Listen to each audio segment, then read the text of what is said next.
Jadi wartawan nggak bisa dilanjutkan. Contoh, saya tanya, di KPI diajarkan nggak orang telepon narasumber gimana? Jurusan jurnalistik diajarkan nggak gimana caranya ketika Anda janjian sama narasumber menggagalkan, redaktur marah-marah, diajarkan nggak? Nggak.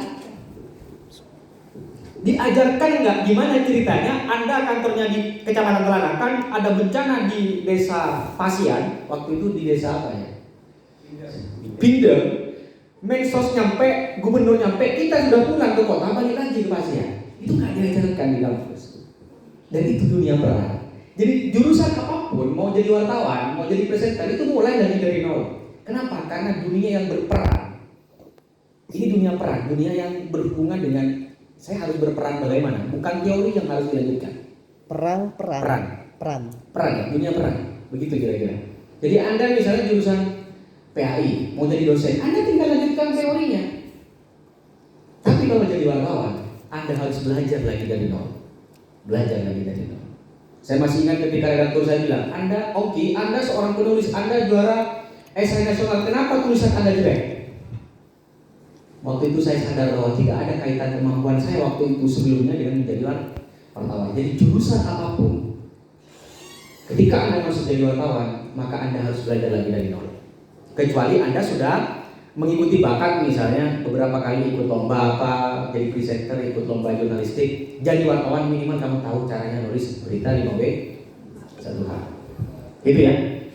Jadi kalau berurusan dengan kualifikasi apa yang layak menjadi wartawan, tetap semuanya dari nol. Saya yakin juga Alex Faruk, mantan kota LPM, turun lagi ke lapangan, beda lagi ilmunya. Saya nanti jadi wartawan, beda lagi ilmunya. Kalau di sini Anda cuma ketemunya wawancara dekan, wawancara rektor. Kita wawancara bupati, ya. Kita wawancara tukang beca, kita wawancara tukang buduk, kita wawancara orang yang nusuk orang. Itu beda sudah, rasanya beda sudah. Nah inilah yang saya katakan dunia peran.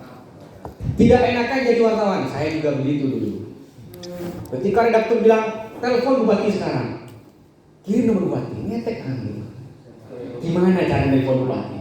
Awal-awal jadi wartawan, saya pernah pertama kali telepon bupati, itu saya gini, ngetek. Tetapi akhirnya hilang, karena wartawan tidak cukup 1 detik. Saya sudah tak jadi wartawan sekitar 5 tahun. Jadi untuk menghilangkan tidak enakan, cobalah jadi wartawan. Itu solusi yang paling bagus menurut saya. Ya. Jadi tidak enakan itu wajar, tetapi nanti kalau kamu sudah jadi wartawan, tidak ada manusia yang spesial. Saya sampai hari ini tidak merasa bangga cuma selfie dengan bupati, karena biasa telepon sudah. Iya, coba tanyakan, ada wartawan nggak yang di sini selfie sama bupati? Nggak ada. Itu wartawan teman-teman saya. Justru mereka bangga kalau selfie, kalau bukan pejabat. Kenapa? Karena mereka sudah biasa. Pak, izin konfirmasi. Makanya tidak ada wartawan yang bangga bertemu dengan pejabat karena mereka sudah biasa. Kalau ada wartawan yang selfie dan bupati, itu wartawan baru lagi. Gitu ya. Jadi tidak enakan itu akan hilang dengan sendiri. Oke, adaptasi AI. AI itu membantu kita. Jadi kalau teman-teman biasanya dulu ya, rekaman, terus ini ada acara upacara ya, bupati sambutan gitu. Putar rekamannya itu kan suara kan. Ada teman saya sudah muncul teks langsung kan, Google Teks itu.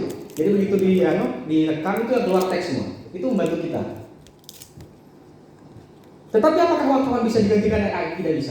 Tapi kalau novel bisa. Jadi saya pernah baca novelnya Dan Brown misalnya, Leonardo da Vinci. Ya sama, ada AI begitu yang bisa menciptakan berapa ratus buku. Tapi kalau wartawan misalnya mau pakai AI apa misalnya? Hari ini ada pembunuhan di Gorbaju. AI apa yang mau dipakai? Sepeda motor jalan sendiri? Nggak bisa. Handphone mau terbang sendiri? Nggak bisa. Apa yang dipakai? Harus manusia turun sendiri dunia peran. Tidak ada yang bisa menggantikan itu kecuali besok-besok ada organisasi robot wartawan Indonesia. Baru ada gitu. Tetapi sampai hari ini tidak ada kegiatan-kegiatan yang AI yang benar-benar menggantikan dunia peran wartawan. Tetapi kalau hanya menggantikan editing, orang menghadap ke sana bisanya ke depan bisa, tetapi dunia perannya nggak ada. Saya pikir itu. Tetapi AI itu bisa digunakan. Tetapi saya katakan tadi, semakin AI ini masuk kepada dunia jurnalistik, maka semakin kabur fakta-faktanya, semakin hoax data-datanya. Karena fakta yang baik adalah fakta yang kita sentuh sendiri, bukan disentuh oleh teknologi. Coba saya tanyakan, siapa yang tidak kecewa ketika profil Anda misalnya cakep sekali ketemu hitam sekali misalnya? Itu AI yang mengecewakan sudah. Sama dengan ketika Anda jadi wartawan, hasil AI faktanya tidak demikian. Jadi AI sampai kapanpun tidak akan menggantikan polisi ini. Walaupun satu sisi banyak memudahkannya. Berbanding terbalik, kepo mencampuri urusan orang. Saya juga begitu dulu. Waktu awal-awal jadi maba saya tanya, ini wartawan kok ngurusin urusannya orang? Kalau tidak mau diurusi oleh wartawan, jangan menyimpang hal-hal yang berhubungan dengan kepentingan publik. Itu saja. Toh, Anda curi handphone itu melanggar kepentingan publik. Anda bisa masuk berita. Anaknya Jokowi tunangan, rumahnya di aspal, itu layak berita karena anaknya presiden. Kalau Anda tunangan, terus rumah Anda di aspal oleh tunangan Anda nggak layak untuk berita karena bukan pejabat publik. Berarti mau bayar. Kecuali Anda bayar. Tapi kita ada yang tidak menerima. Misalnya kemarin saya pernah melihat berita ya, orang tunangan masuk berita karena berbayar, padahal itu bukan kepentingan publik. Ingat, mencampuri urusan publik itu wajib bagi wartawan. Contoh, saya liburan ke pantai Talang Siring. Waktu itu saya kebelet, Mas, saya tanya ke tukang pos, Mas, toiletnya di mana? Nggak ada toilet di sini Pak. Sabtu yang nyaut, aduh lapas keker kak intase, sakit hati saya. Keluar dari masjid, pulang dari ke Talang Siring, saya tulis 4 fakta bobrok pantai Talang Siring. Ada karcis tapi fasilitas rusak. Besoknya gratis itu masuk. Saya masuk bayar tapi tidak ada toilet. Saya selesaikan beritanya sebelum saya keluar dari pantai Talang Siring. Keesokannya apa? Gratis itu. Langsung kok harusnya diganti itu. Ini efeknya. Yang namanya mengontrol kebijakan publik. Ketua Senat bisa diberitakan dia pejabat publik, pejabat yang memegang tanggung jawab publik, uang publik, jabatan publik, anggota publik. Tapi kalau Anda cuma sendirian, mohon maaf. Anda berbuat mesum misalnya, itu nggak masuk berita. Saya pernah ditelepon perempuan, Mas, tolong beritakan saya diperkosa. Saya tanyakan, di mana Anda diperkosa? Di hotel. Berapa kali? 3 kali. Oh, itu bukan perkosa. Beneran ini, beneran. Fakta ini. Saya memperkosa Anda. Loh, Mas. Pamekasan ini. Tapi saya rapatkan kepada redaksi. Coba tanyakan di mana? Di Sampang, di Malang 2 kali. Apalagi, saya pernah sekolah Mas ulang berenang. Bukan pemerkosaan. Saya sampaikan, mohon maaf, ini urusan Anda, saya tidak layak menjadikan Anda sebagai berita.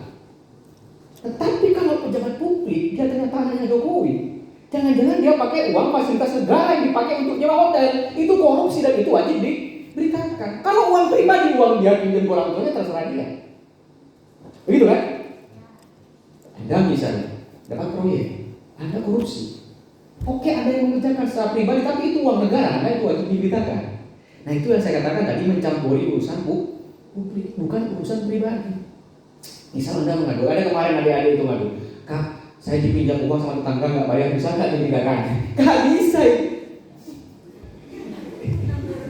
Itu urusan Anda dan tetangga Anda itu urusan pribadi. Tapi kalau yang pinjam itu kepala desa, itu bisa. Kepala desa tiga uang warga 500.000 bisa. Kayak begitu ya. Oke, yang terakhir.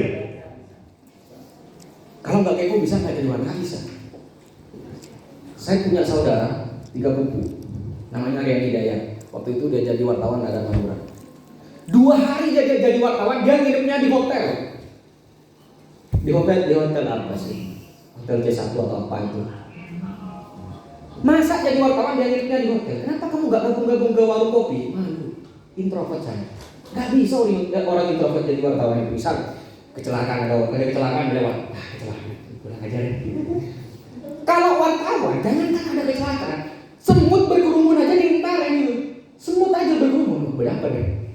Gitu, itu mental apalagi kecelakaan. Teman-teman yang punya Misal, tiba-tiba ada perbaikan lampu ya di jalan itu, ramai orang ini. Kalau Anda berbakat, berapa ya? Ambu, sahabat sepeda ikut, berapa ya? Kalau yang cuek nggak bisa jadi wartawan, misalnya ada kecelakaan, lewat aja. Kecelakaan biasa, bakat, gitu. Nggak bakat Anda berarti. Makanya ada kerumun-kerumun ini, ada apa ini? Ada apa ini? Minimal ada orang jemput, ada apa? Ada pertanyaan, ada apa ini? Ya bagi saya, ini yang mendorong. Kalau Anda cuek nggak bisa. Ada pembunuhan di tengah ada. Ada kepala desa gitu, cukup kepala desa yang pakai. Cuek-cuek gitu, nggak bisa jadi wartawan gitu. Wah, aku coba bertokar ini. Wah, aku coba presiden datang gitu. Wah, aku coba korupsi gitu. Ini semuanya nggak masuk ke dalam pikirannya dan akhirnya tidak jadi wartawan. Makanya orang nggak kepo nggak bisa jadi wartawan. Kuncinya kepo, banyak tanya dan bisa jadi wartawan. Mungkin cuma itu ya, terima kasih.